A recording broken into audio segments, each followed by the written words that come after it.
ahangaha naho baba bashyinguye abantu b'umuryango umwe bakabashyira hamwe ubona ko ari famiye. Urabona ko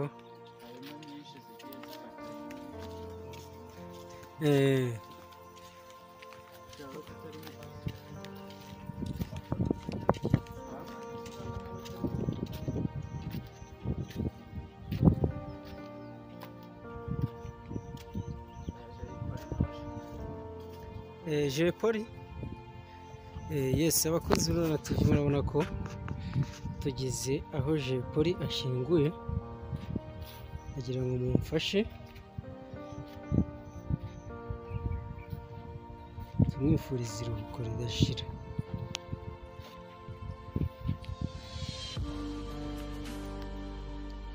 So urabona ko ndagenda mbereka ahantu hagiye hashyinguye abantu benshi batandukanye, utarusha gukomera, utarusha n'amafaranga kapo. Iri jambo narisubiyemo kenshi cyane, ibyo bigufashe guca bugufi. So ugabanya umurengwe, kwishyira hejuru y'abantu, ufasha abantu inzira zigishoboka.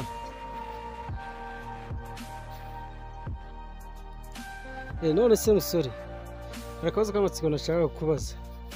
Urabona ko ahangaha twageze aho Jay Polly aruhukiye. Urabona ushaka nk'umuntu ukeneye kuba hari umuntu wiruhukiye hano, akaba ashaka ko ujya uhakora isuku, yakubona gute?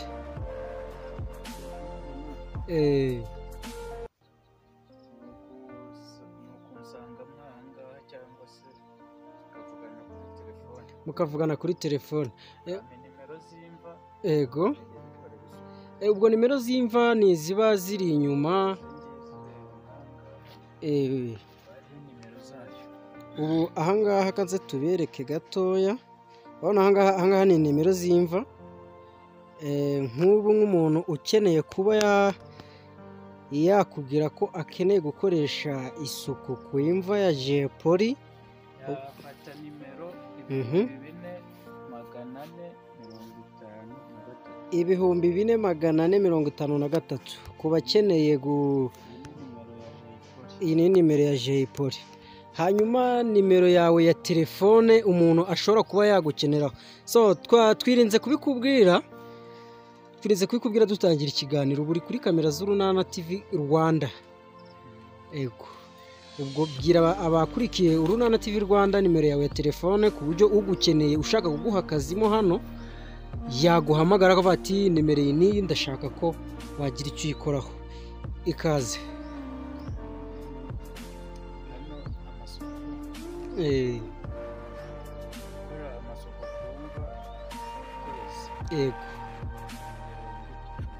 Gukora amasuku kumva ku kwezi ni 10,000. Yego. Yego.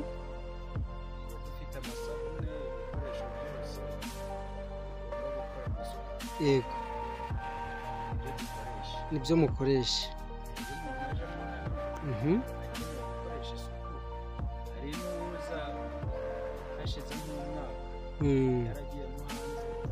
Agaruka agasanga imva ye irasa nabi cyangwa yamezeho ibyatsi. Yego.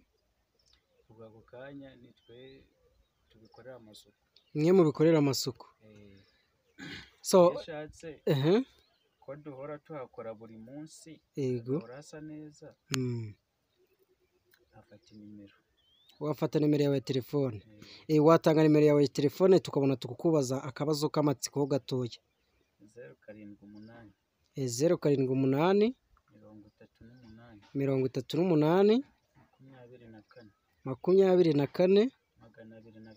206. Amazina yawe? Witwa Fabrice. Yes, ubuse ko twashaka guhita dukora amasuku nko kwimva ya Jay Polly, uriteguye kubyo ufite ibikoresho twahita dutangira tugakoraho? Ndabifite cyane. Ntago byaba biri kure se? Hano bafite abasore dukorana nabo. Yego. Bahita babikora byihuse. Yes, none se abanyarwanda benshi hari imyumvire runaka ibitarazamuka, ku buryo usanga bashobora kukubaza nti se ku buryo umuntu ushobora kumubaza ngo ukora mu irimbi, yakubwira ko akora akazi kahangaha mu irimbi akaba hari uburyo runaka atakwiyumvamo cyangwa se imishyikirano mwari mufitanye ikaba yagabanukaho gatoya, nta mpungenge cyangwa se imbogamizi mujya muhura nazo nk'abantu mukora akazi k'ahangaha? abenshi bajya babitubaza ndetse kuki mwirirwa muri iri rimbi nta bwoba muba mufite, ariko nta bwoba tuba dufite. Ahangaha ni nko mu gihugu nk'ahandi hose, hageze abantu benshi batandukanye hirya no hino, bose baraza muri iri rimbi, abasitari, abanyamakuru, iki, abantu bose barazamo hano. Rero ntabwo wavuga ngo wagira ubwoba no kuba twakora amasuku gutya, ntabwo wagira ikintu kidasanzwe twaje twabona muri iri rimbi. Yego, byo kuvuga ngo amadayimoni, ngo abazimu, ngo zirara zaka, mbese so iyo ugereranije ku kwezi aka kazi katunga umuryango ku buryo umuryango wawe, nk'umuntu ufite umuryango muri make, nk'umudamu wawe cyangwa se umukunzi wawe yumva ngo kora mu irimbi, we ntabwo ashobora kubitekerezaho ngo abigire tugire tunatembera, tugende dutembera hirya no hino tunaganiramo gake gakeya? akazi gatunze abantu benshi. Yego, harimo abakora amasuku, yego, hari abakora akazi ko gushingura, yego, hari abakora kubumba buroke, yego, hari abacukura imyobo, yego, yego. urumva gatunze abantu benshi. Mbese bose babifata nk'akazi, mbese wowe ubifata nk'akazi kari ko kose? Bose ni akazi. Yego. Rero se abantu bishyira hejuru ugereranije n'abantu ubona baza gushyingura buri munsi cyangwa se n'abaza kuharuhukira buri munsi, ugereranije abantu bari aha ku isaha bishyira hejuru, wabagira inama ki nk'abantu batarumva yuko ubuzima ari akantu gatoya? Kuko ugereranije movement zibera ahangaha, hari inama wabwira abantu bakurikira Urunana TV Rwanda? Ikintu nababwira ni kimwe, kuba turi kuri iyi si ya rurema, yego, nta muntu wakagombye kumva ko akomeye, yego, nta n'umuntu uremereye, mbese umuntu wese yakagombye kuba ibi byamuha isomo. byo guca bugufi, baragenda bakamara nk'igihe hanze, cyangwa se hanze aha umuntu akijujuta ngo runaka yaranyambuye, yego, yazaza gushingura akamusanga hano, yego, uwo witaga ko yakwambuye umusanze hano, amusanze hano, yego. muri icyo gihe rero wagatekereje se ko uyu muntu twabanye igihe cyose ko twakoranye ibintu byinshi, aba yari hano ati nawe yari umuntu nkawe. Yego, niyo mpamvu rero twakagombye kugira ute guca bugufi imbere y'abantu, ugakora ibintu byawe byose, yego, utuje ku murongo, aho ufite icyo guha mugenzi wawe ukakimuha kare. yubaho rwose imbere y'urupfu, na ba minisitiri ruguru hariya barapfa barabashingura, nta muntu rero ukomeye imbere y'urupfu. Turakomeza ugende utwereka ibyiciro parisoma zigiye zirimo ahangaha kugira ngo n'abakurikira Urunana TV, abakurikira Urunana TV niyo mpamvu nifuje guhindura ino content kugira ngo mbereke buryo ki guca bugufi ndetse no kugira icyo ukorera mugenzi wawe ugihumeka ari ibintu ukwiriye gukora nona, kuko uyu munsi niwo munsi wawe, witegereza kuzabikora ngo nza ntihabaho.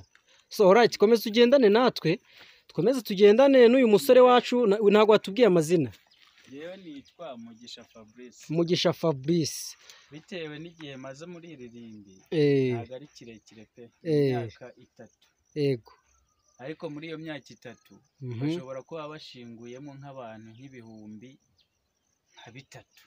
mu myaka 3 bakaba hagiyemo nk'abantu nk'ibihumbi 3 nka 3 rwose, bakaba barabashinguye ahangaha. Reka dukomeze tugende dutembera ibyiciro bitandukanye. Yego, n'abana batoya, yego, hari abashinguye mu bana ba VIP, yego, abana ba makeya baciriritse, yego, abakene, yego, ibyiciro byose rero birimo. ahangaha hose bigiye bihari. Yes, so tukomeza ugende utwereka. Ubu ahangaha ni aho abapolisi baruhukiye. Yes, komeza agende utwereka.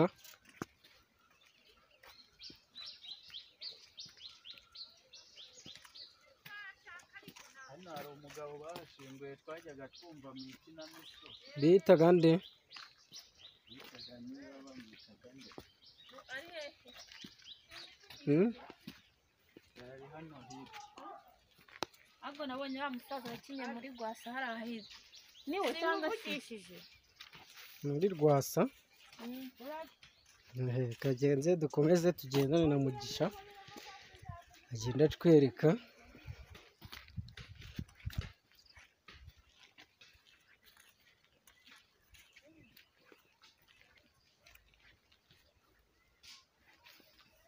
Uyu mugabo ntabwo mumuzi muri filime. Uwuhe? Mukeshabatware Damascene. Mukeshabatware, urabona ko tugeze aho Mukeshabatware Damascene aruhukiye. Urabona kuba batamukorera isuku, ibyatsi byamezeho hejuru, urabona amakaro yarangiritse. Ubu yakagombye kuba hari umuntu uhakora isuku. Urazamura ijwi usubiramo ko nk'uko wari uvuze. Aha nicyo nakwerekaga. Urabona nk'ibi byatsi biba bigenda bimeraho hejuru, bitewe n'uko nta muntu uhagera nyine ngo abe yagerageza kuhakora amasuku. Urabona bigenda byangirika, amakaro yose aba yarashizeho. Uyu mugabo yakinaga neza muri filime. Yakinaga neza cyane, yaradutinyuye. Niyo mpamvu tubifurije iruhuko ridashira. Dukomeze dutembera.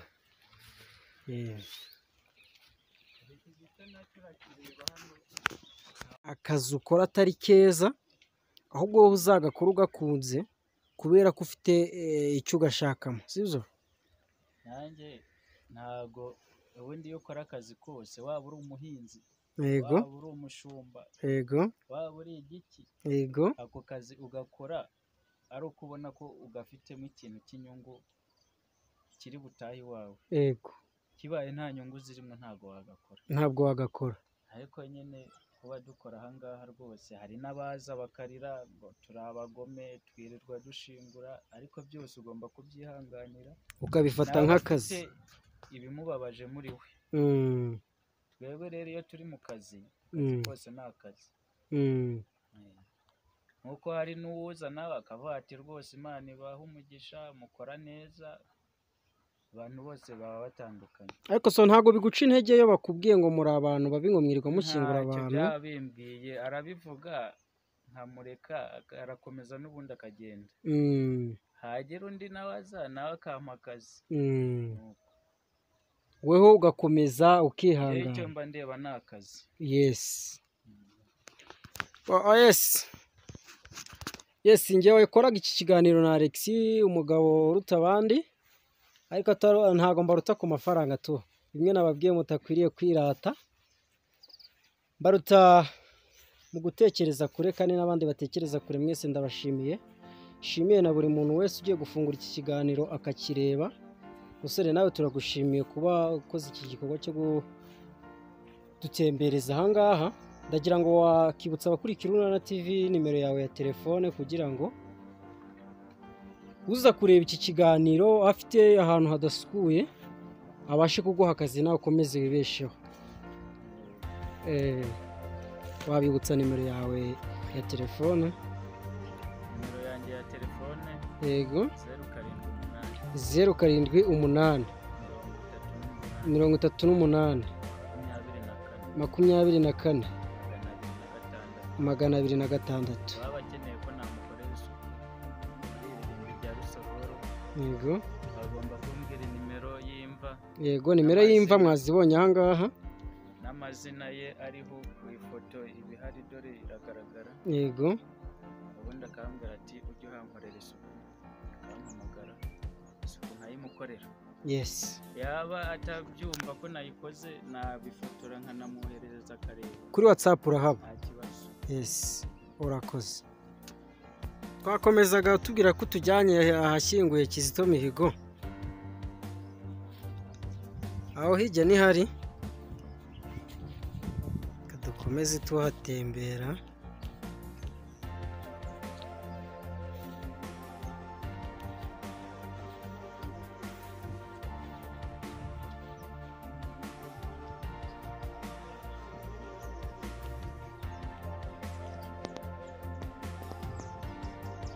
yes nawe tumwifuriza iruhuko ridashira. So umusore turagushimiye, turagushimiye.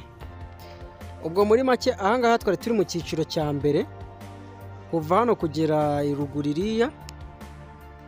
Ubwo ahangaha tugiye mu cyiciro cya kabiri. Yego hirya iriya mbona se hari guhingukaho ni mu cyiciro cya kangahe? Icyiciro kindi cya mbere nk'iki ngiki, ariko ho bahashinguye kera muri za 2013 na 2 gutyo. Ni za kera. Ahangaha rero ni hashyashya, iki ni igice cya covid. ahangaha namuka kugera ruguru iriya iki gice cyose icyejo bundi muri covid kujya hirya. Dore abakene nabo, dore ngabo aha hepfo naho abakene. Urabona ko nabo baruhukiye mu mahoro, ko dukomeze dutembereza. Tugiye kugera mu gice cy'abana nabo b'icyiciro cya kabiri. Mu gice cy'abana b'icyiciro cya kabiri. Urabona ko hose hagiye hari nimero.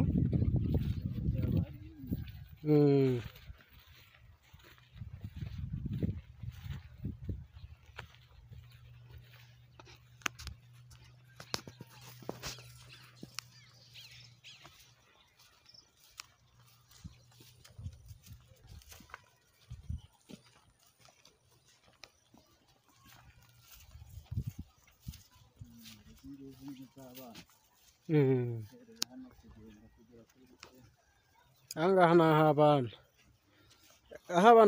N'ah'abana ha VIP.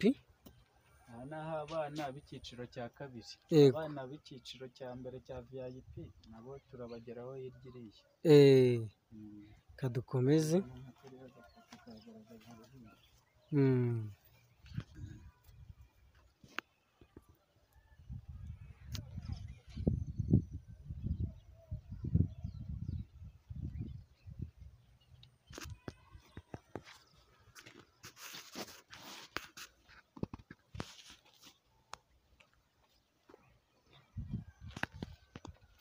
Baba bahasakaye kubera iki? Ahangaha bahashyinguye uyu munsi. Urabona ko iyi ngiyi nibwo bari bakiyikora, bahatwikiriye kugira ngo itangirike. Ariko hano naho urabona iki ni igituro cy'umwana kikiri gishyashya bashyinguye uyu munsi. Aha naho buriya naho uyu munsi.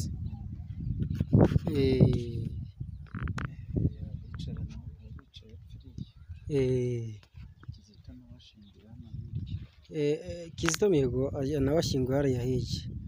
Naho tuhagere tuhereka abakurikiye Runana TV Rwanda.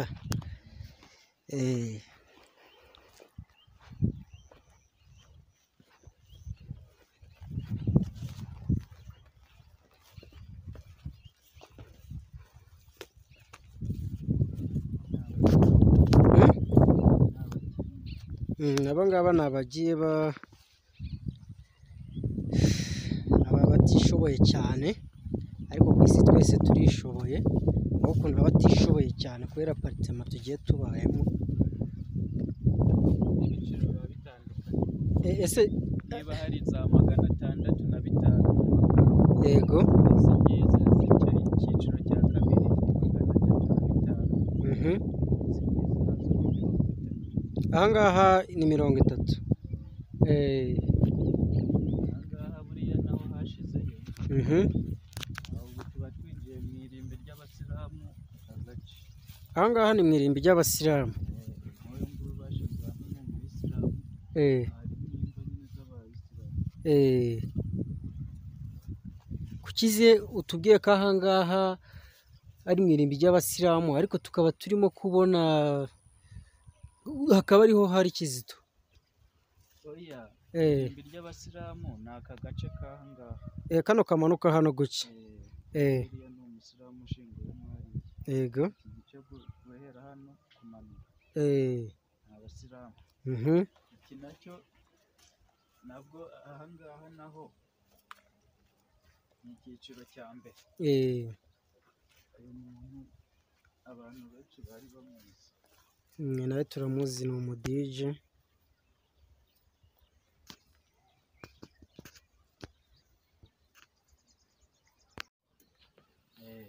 Uretse tuvuge ko bose baba barapfira igihe kimwe. Oya, uyu musaza urabona amatariki yapfiriyeho ni aya ngaya. 15 z'ukwa kane 2020. Umukecuru nawe apfa 20 z'ukwa kane 2020. Urumva ko barushanwaho iminsi 5. Kuri 15 no kuri 20. Ni iminsi 5. Aba ngaha se uko mbona naho ari abantu begeranye haruguru ho gatoya. None umukobwa na nyina. Ubwo nabo baba begeranye. Barushanwaho umwaka. Umukobwa yapfuye 2021. Umumama nawe yapfuye 2020. Yes.